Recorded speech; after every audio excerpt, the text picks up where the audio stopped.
Hello, in this video we are going to talk about dependency of quantum numbers and their relation with complete wave function in polar coordinates. So first and foremost this is our very own Schrödinger wave equation. इसमें जो आपको ये delta operator दिख रहा है ये कुछ नहीं है, ये हमने अपने नॉर्मल लेक्चर्स में भी बताया हुआ है कि ये होता है del square upon del x square plus del square upon del y square plus del square upon del z square. वही साई के पे ऑपरेट कर रहा होता है तो उसको डेल्टा करके लिख दिया है। तो ये हमारी श्रोडिंगर इक्वेशन है। अब देखिए यहाँ क्या लिखा हुआ है, it becomes easier to solve the above equation if it is expressed in terms of spherical polar coordinates. The relationship between Cartesian coordinates and polar coordinates are theta and phi for a particular point P is shown in figure. ये particular point P है, वैसे तो इसके coordinates ये होते x होते y होते और z होते, बट उसको r थीटा और phi में ले लिया कि ये यहाँ से दूरी r है, ये वाला z से एंगल थीटा है तो this becomes r cos theta, this becomes r sin theta, फिर ये वाला एंगल फाई है तो this becomes r sin theta cos sin phi, r sin theta cos phi, ये हो गया। तो अब वो x बता दिया उन्होंने, y बता दिया, z बता दिया और r स्क्वायर आ जाता है x square y square z square. ठीक, अब the wave equation is transformed into spherical coordinates as, वो जो साई था, नेचुरल सी बात है कि जब आप एक्स वाई जेड बदलेंगे तो ये del square by del x square भी आर थीटा फाई के टर्म में सब आ जाएगा। तो श्रोडिंगर वेव इक्वेशन जो हमारी पुरानी वाली लिखी हुई थी वो जब पोलर कोऑर्डिनेट्स में ऐसे करके आ जाती है। ठीक, अब ये हमारी एक्चुअल वाली इक्वेशन है, यहीं से ओरिजिन होने वाला है क्वांटम नंबर्स का। तो क्योंकि ये एक एक्स्ट्रा चीज़ है, कुछ बच्चों ने लाइक 10 साल में पहली बार कोई बच्चा मुझसे पूछ रहा है, it is good for me, I can tell, not an issue. A teacher is as good or as bad as his or her students. तो आप ही लोग पूछ रहे हैं तो आप लोगों को बता रहे हैं, बहुत अच्छा लग रहा है। ठीक, अब ये देखिए यहाँ ये हमारी राक्षस जैसी ये इक्वेशन है। The wave equation psi is a function of 3 variables r theta and phi. ठीक, क्योंकि जो वेव इक्वेशन है हमारी, ये जो साई है पहले वो एक्स वाई जेड पे डिपेंड कर रही थी, अब वो आर थीटा और साई पे डिपेंड कर रही है। तो क्या लिखा हुआ है कि the wave function can be split into 3 parts each of which is a function of a single variable. तो वही कहा है कि साई की डिपेंडेंसी आर पर है, साई की डिपेंडेंसी थीटा पर है और साई की डिपेंडेंसी फाई पर है। ये टर्म्स को देखें, ठीक, साई की डिपेंडेंसी आर पर है, थीटा पर है और फाई पर है। इन 3 चीज़ों में डिपेंडेंसी साई की दिखाई हुई है। तो कुछ हिस्सा आर पे डिपेंडेंट है, कुछ हिस्सा थीटा पे डिपेंडेंट है, कुछ हिस्सा फाई पे डिपेंडेंट है। तो अब इन्होंने कहा कि ये जो हमारी Schrodinger wave equation polar form में थी वो साई को हम ऐसे करके लिख देंगे आर थीटा एंड फाई। तो वो उसको जब उसको यहाँ पे पुट किया और फिर उसको डिफ्रेंशिएट किया तो फिर वो डिफ्रेंशिएट करने के बाद में वही श्रोडिंगर वेव इक्वेशन ऐसे बन के आ गई, ये बन के आ गई। ठीक, आर थीटा और साई ये वाली इक्वेशन बन के आ गई। वो बीच में माइनस आया था वो तो इज इक्वल टू 0 था तो उसको उधर की तरफ ले गए तो वो ऐसे ये करके हो गया। ठीक, अब ये देखिए left hand side of the equation जो है इसमें वेरिएबल्स आर हैं और थीटा है। आर तो हमको कई जगह नज़र आ रहा है और थीटा नज़र आ रहा है। साई को हम एक्चुअली में डेलिबरेटली उस तरफ ले गए and the right hand side contains only one variable Sai. Left hand side में आर और थीटा है, राइट हैंड साइड में जो है वो आपके फाई है।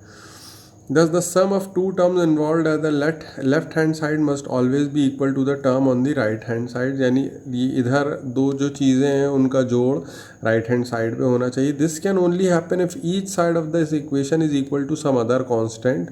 वो जो अदर कांस्टेंट है वो उन्होंने m स्क्वायर ले लिया कि भाई दिस, ये देखिए इक्वेशन क्या है, आप ऐसे देखिए क्या लिखा हुआ है, इक्वेशन क्या है, इक्वेशन क्या है लिखा हुआ है, like this is equal to this. इसको इन्होंने कोई और कांस्टेंट मान लिया एम स्क्वायर। तो अब ये दोनों चीज़ें एम स्क्वायर के बराबर हैं। इतना हिस्से को हम एम स्क्वायर के साथ में जाके लिखें तो is equal to m square था, जब ये इधर ले जाऊंगा तो प्लस हो जाएगा, तो ये क्या हो जाएगा 1/5 del square phi by del phi square plus m square is equal to 0। तो एक तो ये फाई वाली इक्वेशन आ गई है। जब आप इस इक्वेशन को सॉल्व करेंगी तो नेचुरल सी बात है कि फाई की डिपेंडेंसी केवल और केवल किस पर आएगी, m पर ही आएगी। फाई में ना l आ रहा है ना n आ रहा है, तो ये m वही m है जो 3 क्वांटम नंबर्स थे n, l और m वाला, ये वही m है जो कि यहाँ पर इंट्रोड्यूस किया गया है, जो कि नंबर ऑफ ऑर्बिटल्स हमको बता रहा है। ठीक, अब क्योंकि पूछा ही है तो थोड़ा सा अब और झेलिए भाई, अब तो फिर पूरा ही समझाएंगे, कुछ और बातें ही बताएंगे। तो इतना वाला हिस्सा भी, ये वाला पार्ट भी, इसको भी तो हमने एम स्क्वायर के बराबर किया था, तो इतने वाले पार्ट को भी हम एम स्क्वायर के बराबर करते हैं। ये साइन स्क्वायर थीटा इधर से कॉमन ले लिया था, तो ये वाला साइन थीटा तो डिनोमिनेटर में आ गया था, मतलब कॉमन लेने के बाद में जब एम स्क्वायर से बराबर किया तो वो इधर नीचे उतार दिया, तो m square sine square theta, बाकी सारे टर्म ऐसे ही रहे हैं, बाकी सारे टर्म उसी टाइप से रहे, साइन थीटा इधर आ गया, ये भी एक इक्वेशन आ गई। अब इस इक्वेशन को वो सॉल्व करने के लिए उन्होंने फिर से किया कि ये वाले टर्म इधर रखो और ये जो 1/, theta sine theta D by D theta, ये जो लिखा हुआ है उन्होंने, ये थीटा का फंक्शन है, तो इसको फिर हम m square sine square theta, इसको इधर ले जाके लिख लें, ये लिख लें। अब फिर से उन्होंने कर लिया, फिर से ये वाली चीज़ कर ली, फिर से ये वाली चीज़ कर ली, क्या फिर से वाली चीज़ कर ली कि इसको बराबर कर दिया उन्होंने कि ये दोनों फिर से किसी चीज़ के बराबर हैं, किसके बराबर हैं, beta, they are equal to some other constant से बीटा। एक तो वो था बराबर एम स्क्वायर के, तो वहाँ से साई जो निकल कर आएगा उसकी डिपेंडेंसी सिर्फ m पर होगी। अब ये नई चीज़ उन्होंने निकाली कि like this is equal to this is equal to beta, तो अब अलग अलग करके लिख लिया कि दिस स्क्वायर, बीटा इधर आ गया तो माइनस हो गया, इज इक्वल टू 0। और ये फाई वाली इक्वेशन है, फाई भी बीटा के बराबर था, वो बीटा जब इधर आया तो करके लिखा, ये आपके फाई वाली इक्वेशन है। तो अब 3 इक्वेशन हमारी निकल कर आई। देखिए 3 वेरिएबल डिपेंडेंसी थी, आर पे, थीटा पे और फाई पे। आर को उन्होंने कहा कि वो वाला फंक्शन रहेगा कैपिटल आर, जिसके अंदर आर रहेगा। थीटा के लिए उन्होंने कहा कि ये वाला फंक्शन रहेगा, ऐसे करके बस बोल दिया, जिसकी डिपेंडेंसी थीटा पे रहेगी, बड़ी सी स्माइली बना दी। और फाई के लिए उन्होंने कहा कि भाई ये गुरुद्वारे का मोनोग्राम रहेगा, ठीक, और उसकी डिपेंडेंसी ये फाई पर रहेगी, ठीक, कृपाल बोलते हैं या जो भी गुरुद्वारे में बड़ा अच्छा सा रहता है वो बना दिया इन्होंने। तो आर, थीटा और फाई ये चीज़ें आ गई। फाई को तो पहले ही अलग कर दिया गया है और कहा है कि तुम्हारी डिपेंडेंसी m पर है। आर को जब आर वाली इक्वेशन सॉल्व करेंगे, आर वाली इक्वेशन अभी आर की एक इक्वेशन है और एक अब ये थीटा की इक्वेशन है, तो वही चीज़ उन्होंने कही कि जो थीटा और फाई वाली इक्वेशन है ये क्या कहलाती हैं, एंगुलर, क्योंकि इसमें थीटा और फाई आ रहे हैं, तो angular part of wave function. और जो आर है उसमें सिर्फ आर ही आ रहा है, आर वाली इक्वेशन में देखिए कहीं कोई एंगल पैंगल कुछ नहीं है, तो वो क्या कहलाता है, radial part of wave function. तो फाई जो है वो आपके, और थीटा वाली जो इक्वेशन है वो एंगुलर इक्वेशन कहलाती हैं, as they express angular part of complete wave function. और वो आर वाली जो इक्वेशन है वो रेडियल पार्ट कहलाती हैं। तो ये अब उन्होंने कहा कि जो टोटल हमारा wave function r theta phi है उसमें कुछ रेडियल हिस्सा है, कुछ एंगुलर हिस्सा है। रेडियल हिस्सा, अब देखिए फिर से ये लिखा हुआ है, रेडियल हिस्सा जो डिपेंड कर रहा है वो एन पे और एल पे, क्योंकि जब आप इतने वाले हिस्से को आप जब सॉल्व करेंगे तो आपकी डिपेंडेंसी n पर आएगी, l पर आएगी। आप कहेंगे यार l कहाँ है, वो बीटा में ही छुपा हुआ होगा l, बीटा के अंदर से ही निकल कर आएगा l, तो उसकी डिपेंडेंसी, अच्छा बीटा इसलिए यहाँ पर भी है, बीटा यहाँ पर भी है, मगर यहाँ पर n की कोई डिपेंडेंसी नहीं आई, क्योंकि n एक्चुअली में, n मैं आपको बता दूँ, इतना डिटेल में क्वेश्चन आज तक किसी ने नहीं पूछा हुआ है। एन जो है वो ई के अंदर छुपा हुआ रहता है। ये तो हम बोहरी अंकल बता के चले गए थे हमको। तो क्योंकि ई वाला टर्म केवल आर में है तो इसीलिए आर की डिपेंडेंसी, और बीटा के अंदर क्या छुपा हुआ है, एल छुपा हुआ है। तो क्योंकि ई वाला टर्म आर में है तो इसीलिए हम बोल रहे थे कि आर जो है वो किस पे डिपेंड कर रहा है, एन पे डिपेंड कर रहा है और एल पे डिपेंड कर रहा है।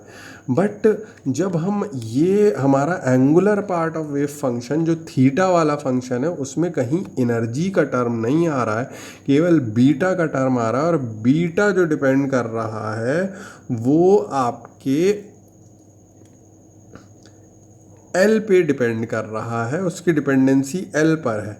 अपार्ट फ्रॉम दैट ये जो चीज़ें हैं वो ओवरऑल तो हमने पहले ही देखा हुआ है कि ओवरऑल जो है वो इनकी चाहे इसकी ले लें चाहे इसकी ले लें, डिपेंडेंसी यहाँ पर आप देखेंगे like that's a very interesting thing कि जो हम ये वाली इक्वेशन की बात कर रहे हैं तो एक तो बीटा आ रहा है और ख़ुद ऑफ कोर्स एम आ रहा है।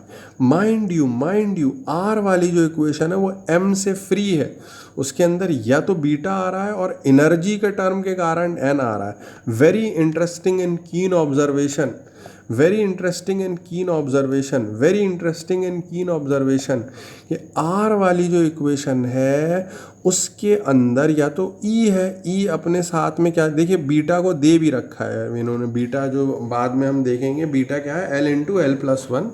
तो यानी जहाँ जिस इक्वेशन में बीटा आ गया वहाँ एल पे डिपेंडेंसी आ गई।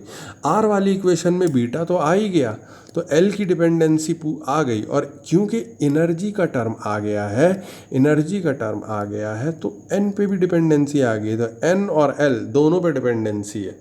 अब जो थीटा वाली इक्वेशन है उसमें आपके ये थीटा वाली इक्वेशन है तो एक तो बीटा का टर्म है तो ऑफ कोर्स एल पे डिपेंडेंसी, ऑब्वियसली एम तो खुद है तो एम पे डिपेंडेंसी है ही। सो टू आंसर योर क्वेश्चन कि आर की डिपेंडेंसी एन और एल पे है, ये याद रखना है। एंगुलर वाला हिस्से में थीटा की डिपेंडेंसी एल और एम पर है, ये याद रखना है। और last but not the least जो आपका क्वेश्चन था, y phi only depends on m. Ma'am phi को तो पहले ही प्रॉपर्टी से अलग कर दिया गया था कि फाई की डिपेंडेंसी केवल और केवल एम पर है, क्योंकि उसमें बीटा है ही नहीं, एनर्जी का टर्म है ही नहीं। तो ये एक बेसिक सा हमारा क्वेश्चन था, ये एक इम्पॉर्टेंट क्वेश्चन बन सकता है। इसका कोई फ्रंटल एकदम अब तो यूज़ नहीं रहा, बट अभी जब हम क्वांटम नंबर और पढ़ लेंगे तो फिर किस क्वांटम नंबर से क्या क्या जानकारी मिल सकती है वो एक बहुत अच्छा क्वेश्चन बनेगा कि हम ये बोल सकते हैं कि आर क्योंकि एन और एल पे ही डिपेंड कर रहा है तो वो शेप ऑफ ऑर्बिटल डिटरमाइन करने में एन कोई रोल प्ले नहीं करेगा, क्योंकि शेप जो है वो एंगल से डिटरमाइन होता है और एंगल में थीटा और फाई है, उन दोनों में एन आ ही नहीं रहा है। यानी शेप ऑफ ऑर्बिटल डिटरमाइन करने में जो है वो एन काम नहीं करेगा, बट हाँ साइज ऑफ ऑर्बिटल डिटरमाइन करने में ज़रूर करेगा। तो उसको आगे हम देखेंगे। होपफुली जो क्वेश्चन पूछा जा रहा था उसको रुडिमेंट्री लेवल पर जितना कर सकता था एक्सप्लेन आप लोगों को समझाने के लिए कर पाया। Thank you.